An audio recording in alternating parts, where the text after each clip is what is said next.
દિનેશ બાંભણિયાના આક્ષેપો સામે જયંતિ સરધારાએ પ્રતિક્રિયા આપી. દિનેશ બાંભણિયા જે વાત કરી એ એનો વિષય છે તેવું જયંતિ સરધારાએ કીધું.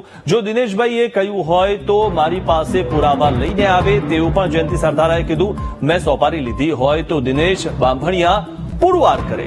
હત્યાના પ્રયાસની કલમ હટાવવાનો વિષય પોલીસનો છે તેવું પણ જયંતિ સરધારાએ કીધું.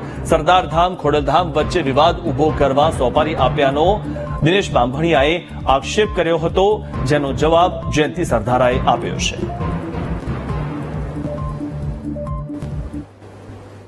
કોઈ પાર્ટી પ્લોટમાં આ બાબતની મીટિંગ નથી થઈ. તમે એને લેતા આવો અહીંયા, મને કહે કે આ પાર્ટી પ્લોટમાં આ રીતથી મીટિંગ હતી. જો એ સાબિત કરી દે કે મેં આવી કઈ ચર્ચા કરી છે કે સોપારી લીધી છે તો હું જાહેર જીવન છોડી દઈશ.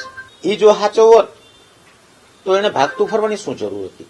એ તો ખાતાનો માણસ છે, થોડી તો શરમ ભરે ને ખાતું. પણ જયારે ખોટા માણસો આ રીતથી કરતા હોય તો એવા બ્લેમ કરે, એમાં મારે કઈ જવાબ દેવાની જરૂર નથી. ભાઈ અત્યારે હતું અને હતું. ભવિષ્યમાં જે થશે એ પ્રમાણે અમે એક્શન લેશું. વડીલોની સલાહ લેવું, વકીલની સલાહ લેવું.